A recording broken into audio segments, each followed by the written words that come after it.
Dios te bendice, hermanos. Recibe un cordial saludo de parte de la iglesia, edificando a la familia en la fe y nuestros pastores Joel y Aurester Barrio Nuevo.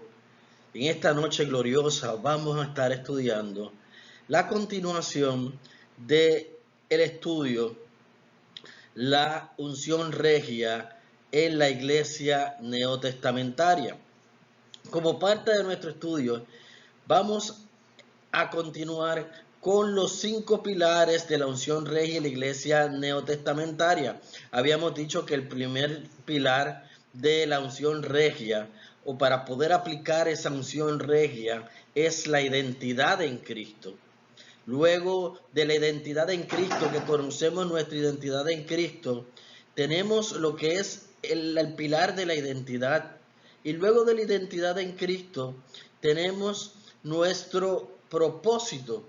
Y luego de la identidad en Cristo, también vamos a conocer cuál es nuestro destino profético y nuestra herencia para poder cumplir con el propósito que Dios tiene para cada uno como cristiano y creyente del cuerpo de Cristo. Hermanos, nos encontramos en tiempos finales y es necesario reconocer nuestra identidad en Cristo. Solo así vamos a poder cumplir el propósito que Dios tiene para cada uno de nosotros. Continuemos. ¿Cuáles son nuestros objetivos en la noche de hoy? Conocer el concepto de identidad dentro de la cultura del reino. Conocer cómo aplican dichos conceptos en nuestra vida como creyentes. Habíamos dicho que el concepto cultura se refiere no solamente a lo que nosotros conocemos diariamente sobre nuestro modo de vida, lo que rige nuestro modo de vida. Pero habíamos establecido que el reino de Dios tiene una cultura propia y que el concepto cultura está relacionado al concepto culto. De la palabra cultura viene del concepto culto y también de cosecha. Así que, como sea tu cultura, a eso es lo que tú le vas a rendir culto. A lo que me refiero para poderte explicar es que a base de lo que tú le rindas culto, así va a ser tu cultura. La cultura le da prioridad a algo. En este caso, el reino de Dios tiene una cultura. ¿Y cuál es la prioridad? Dios. El centro de nuestra cultura, de la cultura del reino, es Dios. La base y fundamento de la cultura del reino es Dios. Jesús nos dijo, el reino de Dios se ha acercado. Y también el concepto cultura nos habla de cosecha, de cultivo. Así que muchas veces nos preguntamos por qué no cultivamos a pesar de que estamos cosechando y cosechamos y cosechamos. Y es porque estamos viviendo en la cultura equivocada. Nosotros no venimos a mejorar la cultura del mundo. Nosotros vinimos a establecer la cultura del reino. Por eso es que el Señor nos estableció que nosotros no somos de este mundo. Vivimos en este mundo, pero no somos parte de este mundo. Así que para poder establecer la cultura del reino y ver los frutos que el Señor espera de cada uno de nosotros, es necesario conocer nuestra identidad dentro de ese concepto de la cultura del reino. Mi identidad. ¿Quién soy en Cristo? Y hemos podido identificar que cuando hablamos de la palabra identidad, nos viene a la mente un concepto forense y es la huella dactilar. Y vamos a estudiar el concepto de la identidad en Cristo dentro de esa huella dactilar. ¿Sabías tú que cada uno de nosotros tiene una huella dactilar única? Son los patrones que forman nuestros dedos y en la cual existe una marca que te marca como un individuo, como un ser único dentro del universo. Así Dios nos ha marcado a cada uno de nosotros con una identidad, con un propósito específico. pero es necesario saber cuál es nuestra identidad en Cristo, quién somos en Cristo Jesús.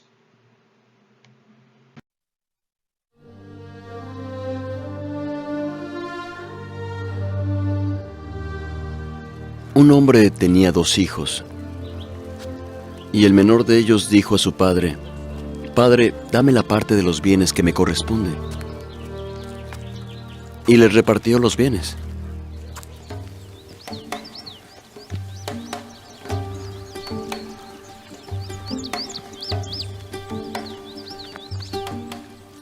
Y no muchos días después, juntándolo todo, el hijo menor se fue lejos a una provincia apartada.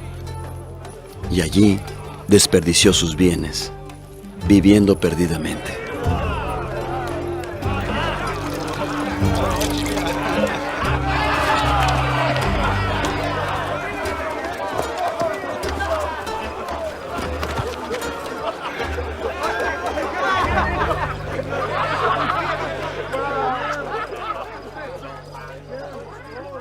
Y cuando todo lo hubo malgastado, vino una gran hambre en aquella provincia y comenzó a pasar necesidad.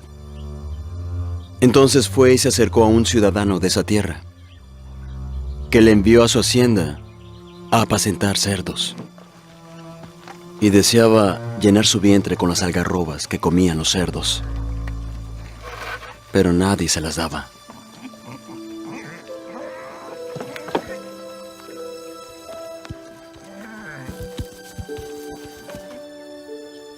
Y volviendo en sí, dijo: «Los jornaleros en casa de mi padre tienen abundancia de pan.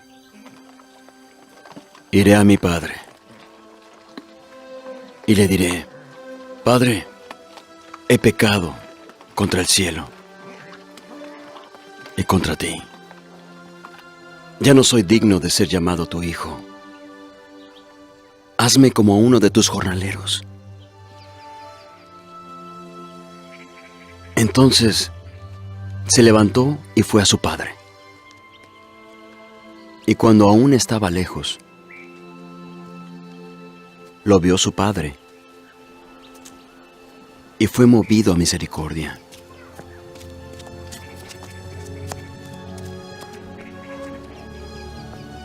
Y corrió y se echó sobre su cuello y le besó. Y el joven le dijo: «Padre, he pecado contra el cielo y contra ti, y ya no soy digno de ser llamado tu hijo». Pero el padre dijo a sus siervos: «Sacad la mejor ropa y vestidle, y poned un anillo en su mano y sandalias en sus pies, y matad el becerro gordo y comamos y hagamos fiesta. Porque este mi hijo muerto era y ha revivido, se había perdido y ha sido hallado». Y comenzaron a regocijarse. Y su hijo mayor estaba en el campo. Y cuando llegó cerca de la casa, oyó la música y las danzas.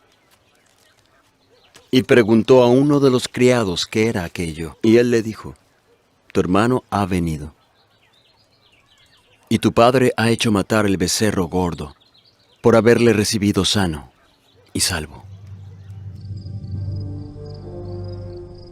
Entonces el hermano mayor se enojó y no quería entrar. Salió por tanto su padre y le rogaba que entrase. Pero él, respondiendo a su padre, dijo: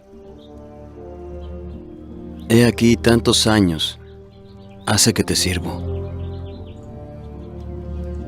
No he desobedecido jamás tu mandamiento, y nunca me has dado ni un cabrito para alegrarme con mis amigos. Pero cuando tu hijo, volvió, que ha consumido tus bienes con rameras,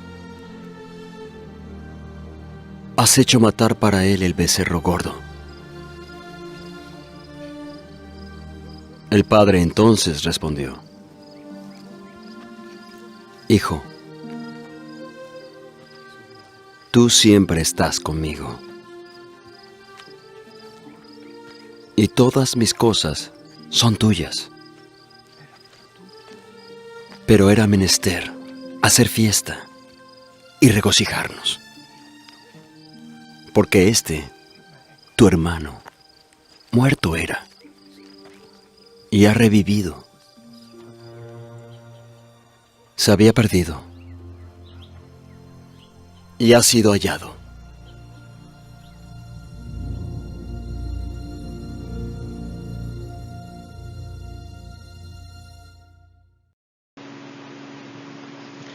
Algo salta a la atención en esta parábola del hijo pródigo.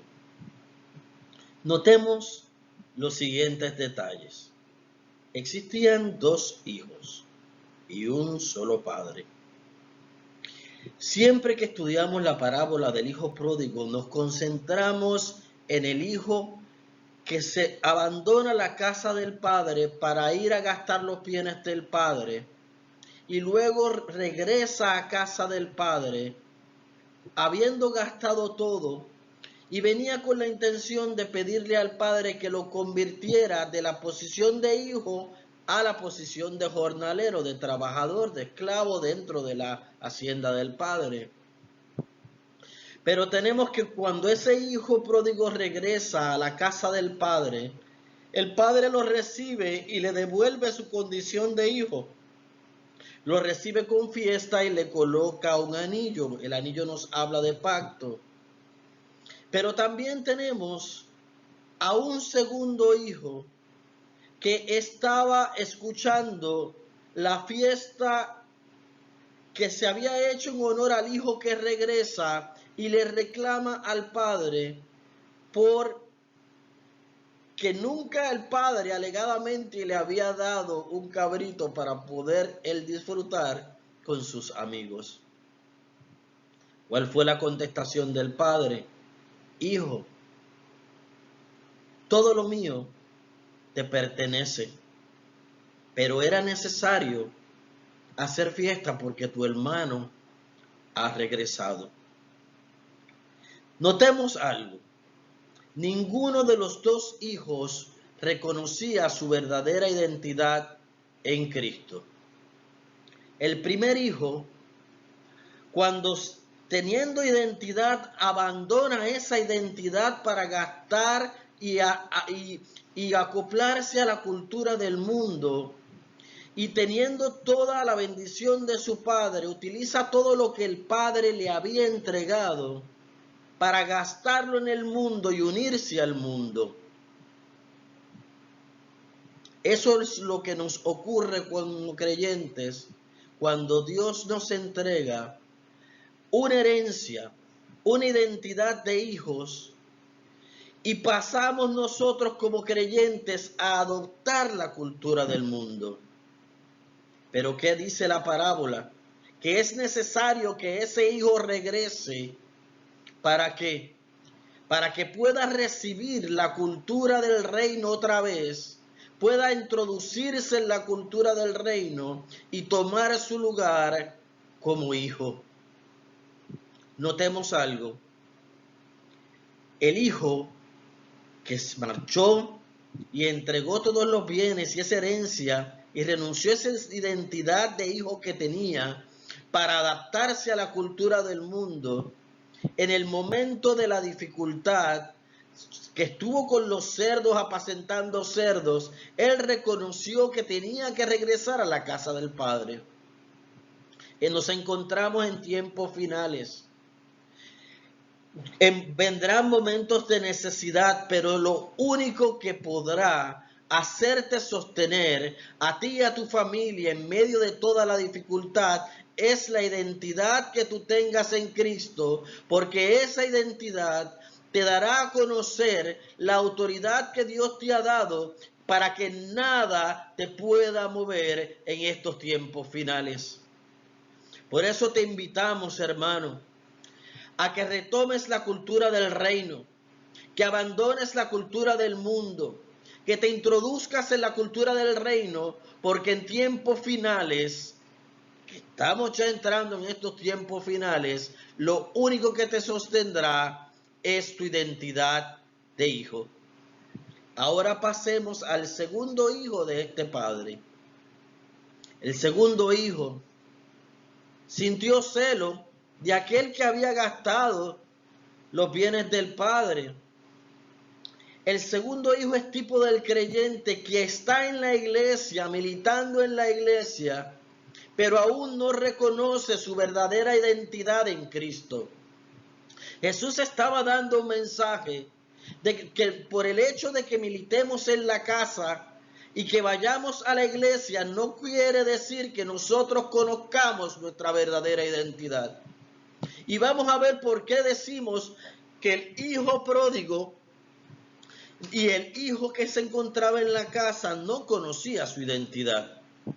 Porque el segundo hijo, que si bien estaba en compañía del padre, le reclamó al padre por qué no le había entregado un cabrito, y sin embargo el padre le dijo: hijo mío, todo lo mío es tuyo. Así que habemos cristianos que vivimos en la casa del Padre, pero no nos hemos apropiado de todo lo que Dios desea que nosotros vivamos como coherederos e hijos en el reino. No nos hemos apropiado de todo lo que nos provee la cultura del reino. Así que tenemos a un padre que ama a ambos hijos, pero está en espera de que ambos reconozcan su verdadera identidad. El primer hijo, el hijo pródigo, rechazó su identidad de hijo para asumir su propia identidad, la propia identidad del mundo, su propia cultura. En tiempo de prueba, no poseía las herramientas para vencer la prueba, porque se salió de la cultura, de la cobertura del reino. Él se arrepintió y rescató su identidad de hijo. Pero también tenemos a un hijo que vivía en la casa, pero no reconoció su identidad de hijo y menospreció lo que poseía. Y tú me dirás, ¿por qué tú dices que menospreció lo que poseía? Porque no reconoció que todo lo que él tenía se lo había dado el Padre, y que él poseía todo lo que el Padre le había entregado. Y al tú no reconocer todo lo que el Padre te ha entregado, menospreciamos lo que Dios ha puesto en nuestras manos. Ambos no estaban conscientes de su identidad.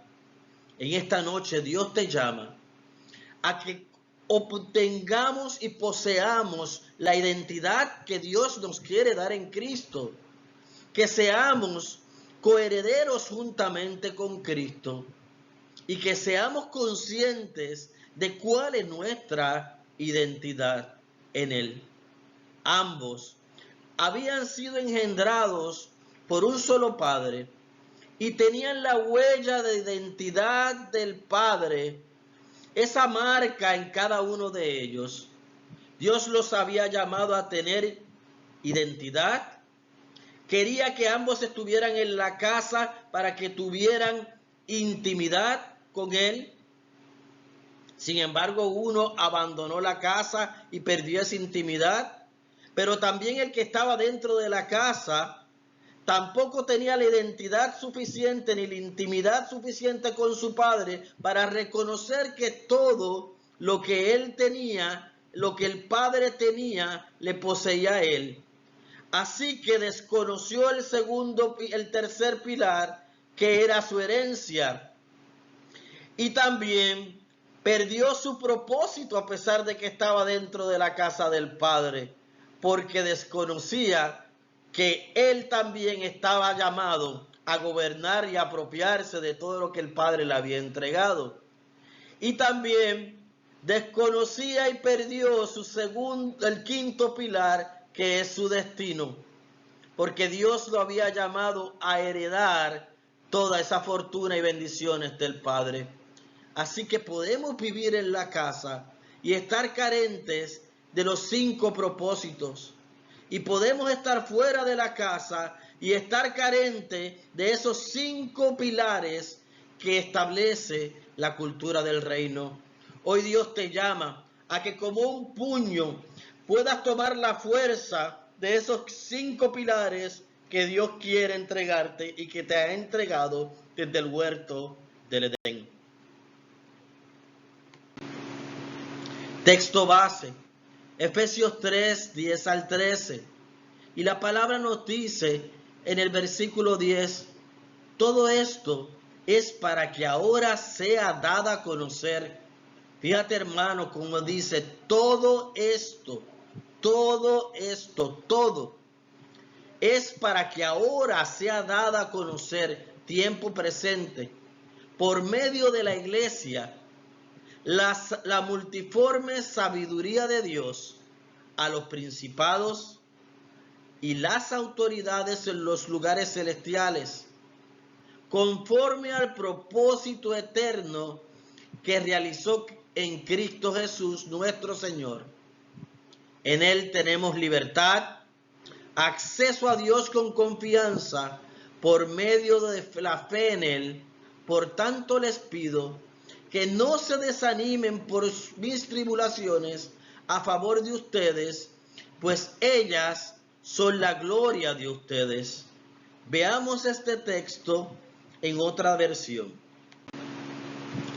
Nos dice la traducción del lenguaje actual: así por medio de la iglesia, por medio de ti y de mí, los ángeles y los espíritus poderosos de los aires sabrán ahora que Dios es sabio en todo. Y esto era lo que Dios había planeado desde el principio.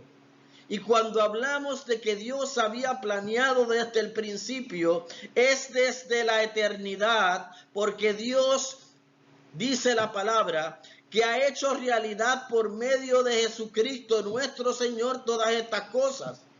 Y si decimos que el Padre, el Hijo y el Espíritu Santo son uno, es que desde la misma existencia, desde el momento, desde la eternidad en Dios, porque Dios no fue creado, así que Jesús tampoco fue creado, ni el Espíritu Santo tampoco. Desde la eternidad ya tú habías estado juntamente con Cristo pensado.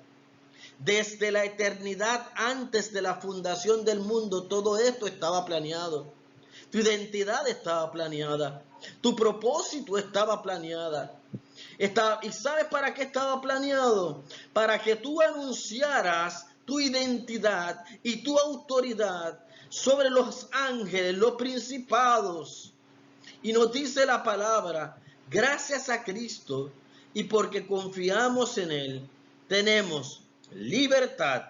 ¿De qué nos habla la libertad? De que ya no somos esclavos, de que nunca hemos sido esclavos.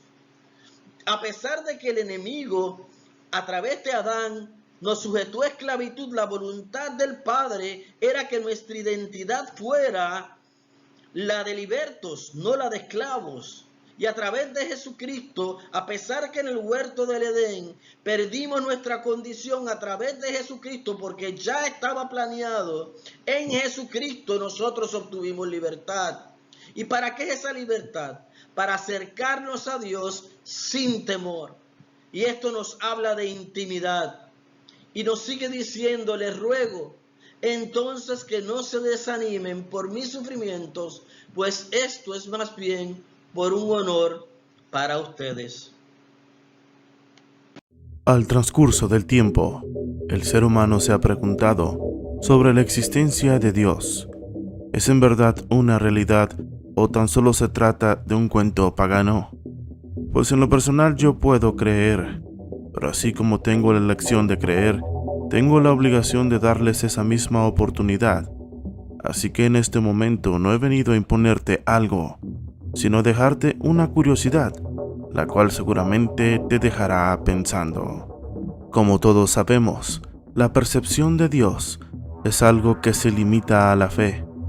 Es algo que bien se puede sentir o no. Sin embargo, existen miles de personas que aseguran que la existencia de Dios es una realidad y que sin lugar a duda es algo que se debe sentir para poder entenderlo.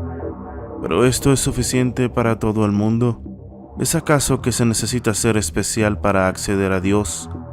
No cabe duda que desde los principios de los tiempos, el ser humano ha buscado esta respuesta, mientras que las mentes más brillantes como Stephen Hawking pasaron de creer debido a su raciocinio para negar totalmente su existencia, declarando que el universo fue creado por casualidad y que todo lo que ahora existe es tan solo un accidente, el cual se ha repetido una y otra vez hasta llegar a lo que ahora estamos experimentando.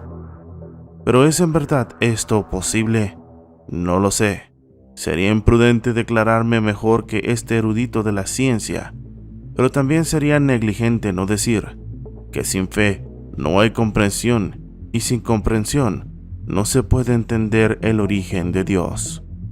A lo largo de la creación, la humanidad se ha preguntado ¿cuál es el nombre de este Dios si en realidad existe?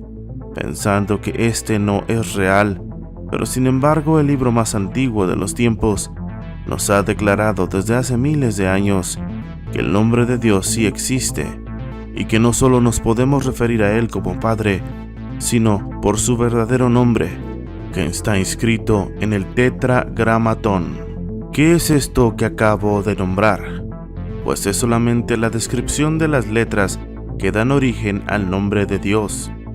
Estas provienen del hebreo, una lengua antigua con la cual en su momento se denominaba al pueblo de Dios. Entonces, ¿cuál es su nombre? El nombre de Dios es el único nombre en la existencia que no tiene vocales. Se trata de 4 letras consonantes que dan el sonido conocido como Yahweh.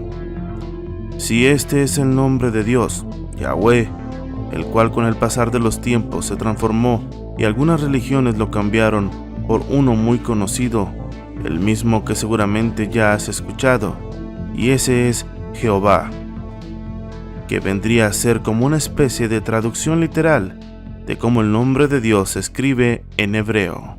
Entonces, ¿desde cuándo sabemos esto? Pues claramente desde la existencia del Viejo Testamento, donde desde ese momento nos decían que el nombre de Dios era Yahweh. Con esto podemos declarar que mínimo este nombre tiene más de 4000 años. Habiendo aclarado esto, seguramente has escuchado el dicho que dice que Dios nos creó a su imagen y semejanza y que todo el universo y el ser humano y las demás criaturas no somos un accidente, sino una creación diseñada por Dios, donde claramente en el primer momento de la Biblia se nos describe nuestra creación de la mano de Yahweh. Asimismo es entendible interesarse más sobre el tema, aunque no seas creyente, porque realmente esta es una información interesante que ha sido debate de muchos no creyentes y creyentes, aquellos que hasta la fecha siguen discutiendo sobre el tema de nuestra creación. Pero así como te dije que esto no dependía de que fueras creyente o no para ser interesante, es importante decirte que hay algo más. Eso mismo por lo que se ha creado este video. ¿Qué pasaría si te dijera que la misma ciencia ha descubierto que en realidad podríamos ser realmente un diseño de Dios y que éste ha fijado su firma impregnada en nuestro ser? Pues ahora es tiempo de que te sumerjas para escuchar lo que podría cambiar tu vida. El nombre de Dios, Yahweh, en vertical asemeja el diseño del humano, tal y como si una persona estuviera de pie mirándote. Las letras del nombre de Dios en el alfabeto común se denominan como Y, que se pronuncia como Yod, asimismo la H, que se pronuncia como Hei, de igual manera la V, que se pronuncia como Ba, mientras que el último se repite de nuevo, la H, Hei. Cada una de estas letras posee un valor numérico. La Y vale 10 puntos, la H vale 5, la V vale 6 y de nuevo la H con 5.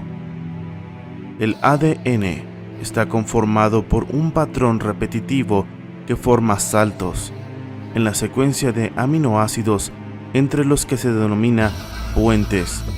El primer salto es un intervalo de 10, el segundo de 5, el tercero de 6 y el cuarto de 5 aminoácidos, repitiéndose este patrón en la secuencia del ADN una y otra vez hasta conformarlo todo, siendo este el diseño de nuestro ADN y de nuestro código genético.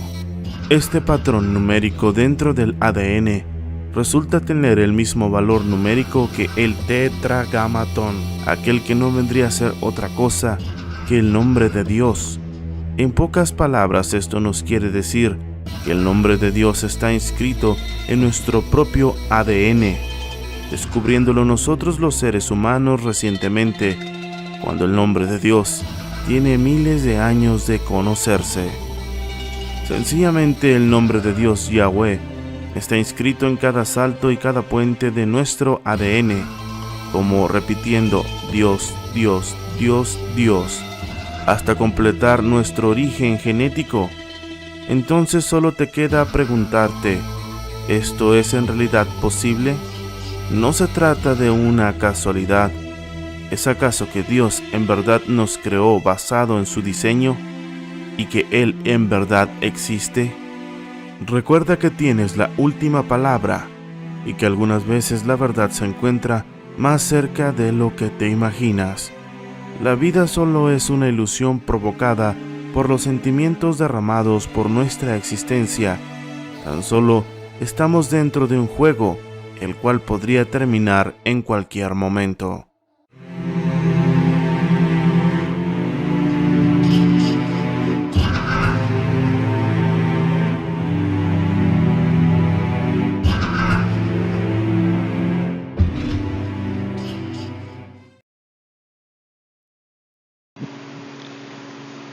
Si tenemos el ADN de Dios, no solo espiritualmente, sino genéticamente, ¿cuál es nuestra identidad? Hemos visto en este video cómo científicamente se ha probado que tenemos la marca o el ADN de Dios. Entonces te pregunto, ¿cuál es nuestra identidad?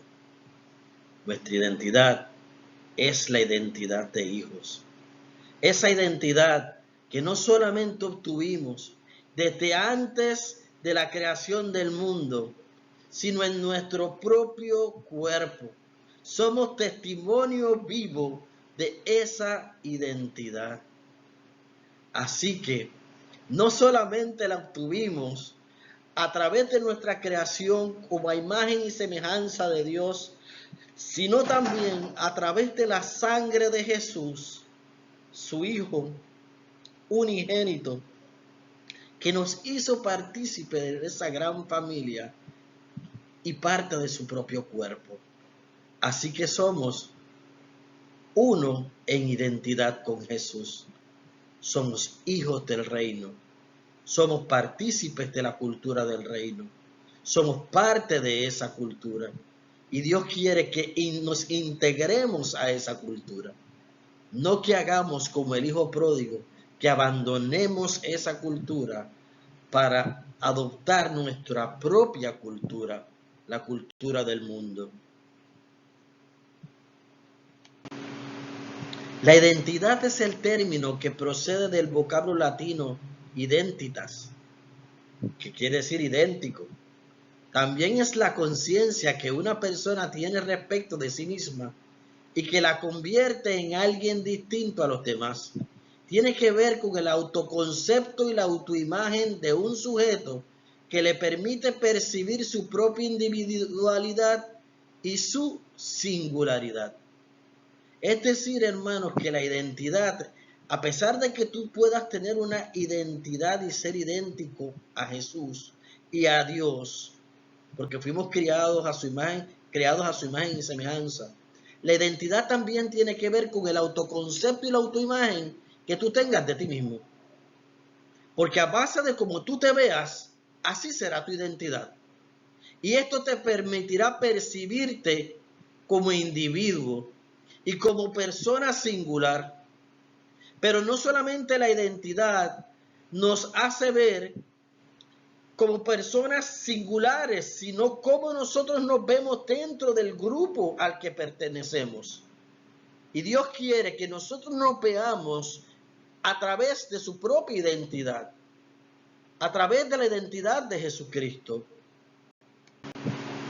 Aunque muchas de las características que forman la identidad son innatas y se obtienen por herencia, siendo dadas por la genética, como en este caso nuestra genética es la del cielo, el entorno ejerce una gran influencia en la conformación de la especificidad de cada sujeto. Por esta razón escuchamos expresiones tales como: estoy buscando mi propia identidad.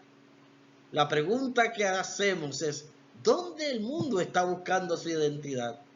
Por eso vemos tantas distorsiones de identidad, porque hay que ver dónde se está buscando esa identidad.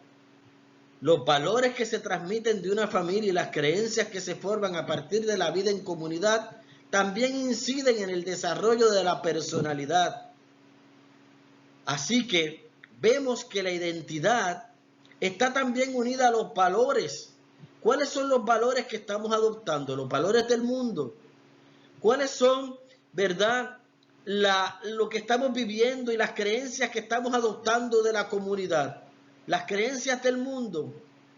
Dios te ha llamado a que tomes los valores del reino, a que nuestra vida en comunidad sea base de la cultura del reino, y que cuando digamos estoy buscando mi propia identidad, la busques en Dios, en los valores del reino, en la cultura del reino, porque aún el nombre de Dios ha sido proclamado a través de ti.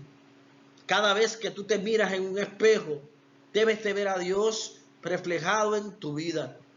Cada vez que tú camines, tú debes de caminar como un hijo del reino, porque el ADN de Dios está en ti. La sangre de Jesús está en ti. Cuidado, para el enemigo es de vital importancia tu concepto de identidad.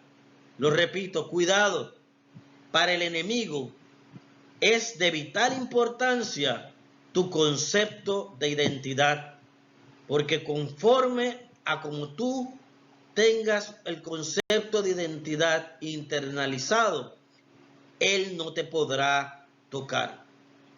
Veamos.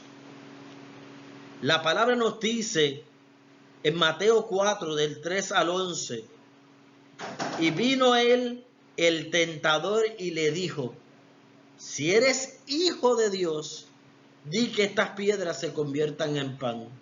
Y él respondió y dijo: escrito está, no solo de pan vivirá el hombre, sino de toda palabra que sale de la boca de Dios. Esta palabra tiene un gran secreto, hermanos, y es el siguiente. Cuando pensamos en ella, pensamos en que Satanás imaginó y sabía que Jesús tenía hambre, y que Jesús le dijo: no solo de pan vivir el hombre, sino de toda palabra que sale de la boca de Dios, pensando en pan material. Pero notemos lo primero que hizo Jesús cuando Jesús se fue a preparar en el desierto para iniciar su ministerio. Dice la palabra que cuando Jesús fue al desierto, allí él regresó fue llevado por el poder del Espíritu Santo y regresó lleno del poder del Espíritu Santo. En medio de tu desierto, en medio de tu ministerio, en medio de tu caminar como cristiano, lo primero que Satanás hará es poner en duda tu identidad. Lo hizo con Jesús y lo querrá hacer contigo. Por eso le dice: si eres hijo de Dios, o sea, le dijo, si tu identidad es la de hijo de Dios, puso en duda la identidad de Dios, de Jesús. ¿Para qué? Para que a base del hambre, de la situación que estaba en el desierto, renegara de esa identidad. Pero ¿qué hizo Jesús? Le dijo: no solo de pan vivirá el hombre, sino de toda palabra que sale de la boca de Dios.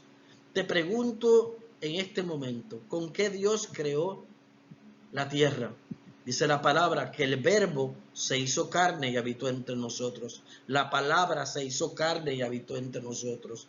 Cuando Jesús le proclamó a Satanás y le dijo en el desierto que no solo de pan vivirá el hombre. Lo que Jesús también le estaba diciendo es que le dice, sino de toda palabra que sale de la boca de Dios. Le estaba diciendo a Satanás, le recordó su identidad de hijo de Dios desde la eternidad. Porque ya desde la eternidad habíamos dicho que Dios había establecido un plan. ¿Y dónde está ese plan? En su palabra. Por eso cuando Jesús le dijo a Satanás, no solo de pan vivir el hombre, sino de toda palabra que sale de la boca de Dios, Jesús le estaba recordando a Satanás la derrota de Satanás, porque ya esa derrota ya estaba escrita desde la eternidad. Ya la identidad de Jesús y del pueblo de Cristo estaba escrita desde antes de la eternidad. Y Satanás fue confrontado con la palabra de Dios. Así que no solamente estamos hablando de que la palabra es nuestro sustento, sino que Jesús estaba diciéndole en la identidad, en el pacto que Dios hizo desde la eternidad, en el pensamiento y en el plan de Dios, ya Dios nos había contado para que tuviéramos la identidad de Jesús y Jesús tuviera la identidad de Hijo de Dios, porque era uno con Dios. Notemos que en Génesis 3:5 también Satanás hizo lo mismo cuando el hombre fue creado y le dice, sino que sabe Dios que el día que comáis de él serán abiertos vuestros ojos y seréis como Dios, sabiendo el bien y el mal. Sin embargo, ya Satanás sabía de que el hombre había sido creado a imagen y semejanza de Dios. ¿Qué hizo Satanás? Cuestionó la identidad de Adán y Eva perdieron su identidad. La perdieron porque no se dieron cuenta, como aquel hijo pródigo que estaba fuera de la casa del padre, al salirse de la casa del padre y ser tentados y escuchar la voz del enemigo, perdieron su identidad. También como aquel hijo pródigo, como aquel hijo que estaba dentro de la casa del padre y no reconoció su identidad, ellos menospreciaron también la identidad que tenían como hijos de Dios. Por eso, lo primero que el enemigo hará será robar tu identidad. Así que alertas para que no caigamos en las trampas del enemigo. ¿Qué es la identidad en Cristo? La identidad en Cristo es un concepto fundamental en la fe cristiana. Según la Biblia, nuestra identidad en Cristo se refiere a la forma en que Dios nos ve y nos llama a ser en relación con Jesús. Esto nos da una nueva identidad y propósito en la vida y nos transforma en una nueva criatura. Notemos que nuestra identidad no solo depende de cómo nos vemos, sino de cómo Dios nos ve. Y Dios te ve como un campeón y una campeona, te ve como un hijo. Así que tú te debes de ver como Él te ve a ti y como lo que eres. No solamente como lo que Él te ve, sino como lo que Él genéticamente te creó. 9 principios de nuestra identidad en Cristo. ¿Sabes cuánto vale tu vida? Vale toda la sangre de Jesús. Dios nos escogió en Él, en Cristo, antes de la fundación del mundo, para que fuésemos santos y sin mancha delante de Él. Esto nos lo dice Efesios 1:4. El primer principio es, Dios dice de nosotros que somos escogidos. Nuestra identidad en Cristo es la de escogidos. A lo largo de toda la Biblia es evidente que somos preciosos para Dios. Aun cuando podamos sentirnos rechazados y no nos aceptemos a nosotros mismos, Dios nos escogió a ti y a mí antes de que el mundo existiera para que fuéramos suyos. Por lo tanto, no te sientas rechazado o te sientas que no vales, porque Dios te escogió desde antes de la fundación del mundo. Tú no eres cualquier cosa, eres un escogido de Dios. El segundo principio, Efesios 2:10, porque somos hechura suya y creados en Cristo para buenas obras, las cuales Dios preparó de antemano para que anduviésemos en ellas. Dios dice que somos bendecidos. Nuestra bendición no depende de lo que el hombre diga, o lo que nosotros pensemos. Ya desde antes de la fundación del mundo fuiste bendecido. Dios nos ha bendecido con todas las bendiciones espirituales en Jesús. Aquello que no era nuestro porque habíamos renunciado a ello por causa del pecado, ahora lo es gracias a Él. En tu propia vida, cuando las cosas difíciles vengan, cuando ideas de ti mismo te digan lo contrario, recuerda que Dios te dice y dice de ti que eres bendecido. Esto significa que puedes esperar lo bueno para tu vida y no lo malo. Ningún pensamiento contrario a tu identidad en Cristo puede cambiar esa verdad. Las circunstancias nunca pueden cambiar esa verdad. En esos momentos, proclama la palabra del Señor y dice: yo soy bendecido porque fui bendecido en Cristo Jesús. Tercer principio: santifícalos en tu verdad, tu palabra es verdad. Juan 17:17. Número 3. Dios dice que somos santos y sin mancha delante de Él. Nuestra identidad en Cristo es la de santos.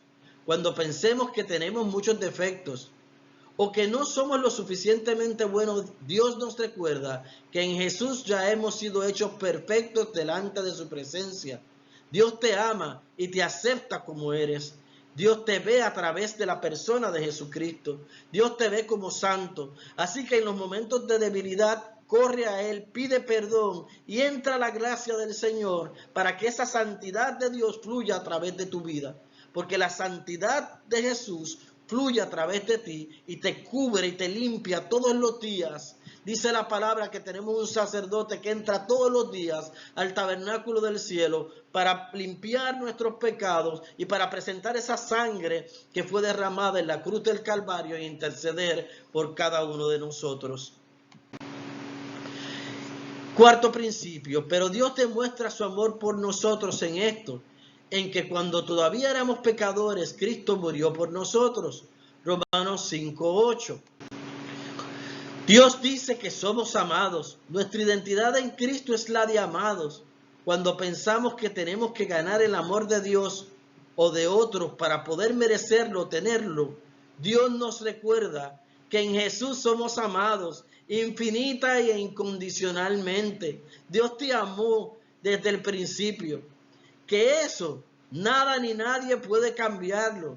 Que su amor fue tal que dio su vida por nosotros para darnos salvación y esperanza. Tú eres amado. Tú eres un amado del Señor. Quinto principio: pues no habéis recibido un espíritu de esclavitud para volver a otro u otra vez al temor, sino que habéis recibido un espíritu de adopción como hijos, al cual llamamos Abba, Padre. Romanos 8:15. Quinto principio: Dios dice que somos sus hijos. Nuestra identidad en Cristo es la de hijos de Dios, reyes del universo. Por cuanto Él es rey, somos coherederos. Cuando nuestro autoconcepto ya ha sido lastimado por una mala relación con nuestros padres, con un amigo, con cualquier persona, podemos descansar en la tranquilidad de que tenemos un Padre Celestial que es bueno, que nos ama y que anhela lo mejor para nosotros, que somos hijos de Dios por medio de Jesús y que podemos ser aconsejados, acompañados, podemos pedir y recibir, que podemos ser escuchados y atendidos en el trono eterno. Qué hermoso, hermanos, saber que somos hijos de Dios y que podemos ser atendidos en el trono de la gracia, en el trono eterno. Sexto principio: Dios dice que tenemos un propósito. Nuestra identidad en Cristo es la de personas con propósito. Tú no naciste por casualidad. Dios tiene un propósito contigo.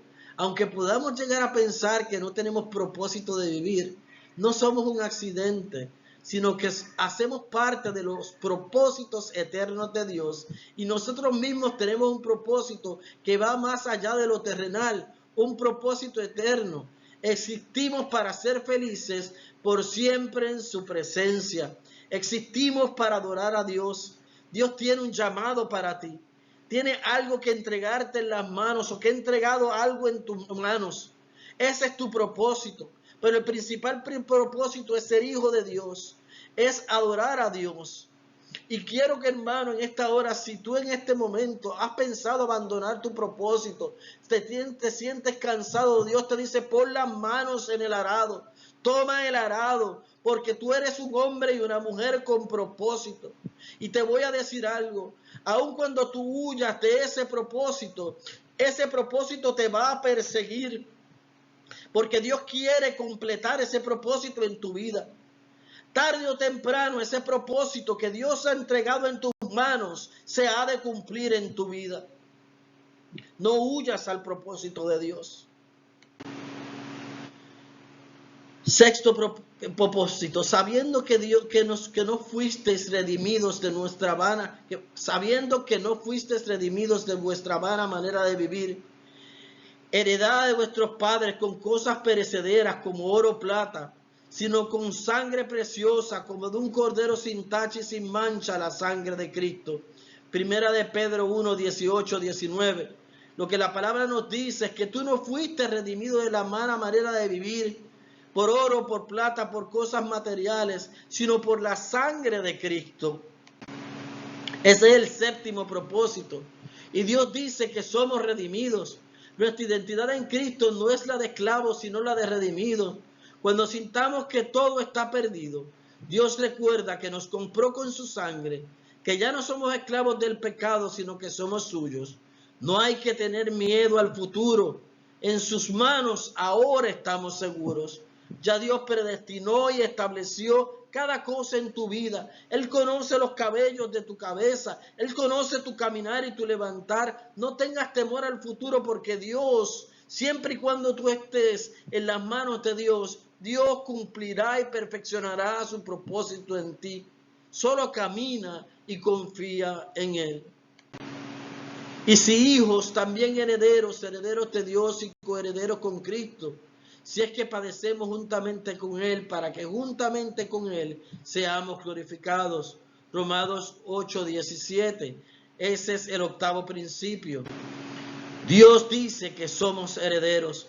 Nuestra identidad con Cristo es la de herederos, de las riquezas espirituales y materiales de todo el universo. Él es el Padre del dueño del oro y de la plata. Cuando el futuro parezca depararnos incertidumbre y carencias, Dios dice que tiene una herencia eterna para nosotros, mejor que cualquier cosa que este mundo pueda ofrecer. En Jesús somos ricos y tenemos más de lo que necesitamos. El noveno principio, porque yo sé los planes que tengo para ustedes, declara el Señor, planes de bienestar y no de calamidad, para darles un futuro y una esperanza. Jeremías 29, 11. Noveno principio, Dios dice que somos planeados y que tiene planes para nosotros. Nuestra identidad en Cristo es la de personas que fueron planeadas y que tienen planes importantes. Cuando sintamos que no tenemos planes o sueños, que nuestras vidas es un absurdo, un accidente cósmico, como le dice la gente. Tú eres un accidente de la vida. No, tú no eres un accidente de la vida. Dios nos recuerda que somos parte de su plan, que nos pensó antes de existir y que en Él podemos volver a soñar y tener planes. En esta hora, en nuestra próxima clase, vamos a estar estudiando la intimidad en la cultura del reino y el diseño de adoración en la cultura del reino. Pero antes quisiera yo de despedirme, poder orar contigo. Y si en esta hora tú te sientes que no tienes propósito, te sientes cansado, yo declaro sobre ti en esta hora esos 9 principios que Dios ha establecido sobre su identidad en el reino. Te cubrimos con la sangre del Cordero en esta hora. Y atamos y paralizamos todo pensamiento negativo, todo pensamiento destructivo, todo pensamiento de ansiedad, todo pensamiento que trate de desviarte de la identidad en Cristo Jesús. Declaramos que la identidad en Cristo Jesús se establece no sobre ti, sobre tu casa, sobre tu ministerio y sobre tu vida. En esta hora tú recibes esa identidad de vencedor. Tú recibes esa identidad de coheredero. Y Dios cumple su propósito en ti, no solo como individuo, como familia y como cuerpo de Cristo. Dios te bendiga. Y si no tienes un lugar donde congregarte, te invitamos a que te congregues en nuestra iglesia. Hermano, estamos en tiempos finales. No es tiempo para jugar. Ven a los pies de Jesús. Y si en esta hora tú no has recibido a Jesús como Señor y Salvador personal, te invitamos en esta hora a que hagas esta oración juntamente con nosotros. Padre, en el nombre de Jesús, tú conoces cada área de mi vida. Tú conoces que necesito de ti. Queremos ser incluidos en los planes tuyos, en tu propósito y en esa identidad. Yo te confieso como Señor y Salvador personal de mi vida, Señor. Y te pido que inscribas mi nombre en el libro de la vida, para que las cosas pasadas sean nuevas y que yo pueda caminar juntamente contigo. En el nombre de Jesús. Que el Señor te bendiga y te guarde, haga resplandecer su rostro sobre ti y ponga sobre ti su paz. Dios te bendice.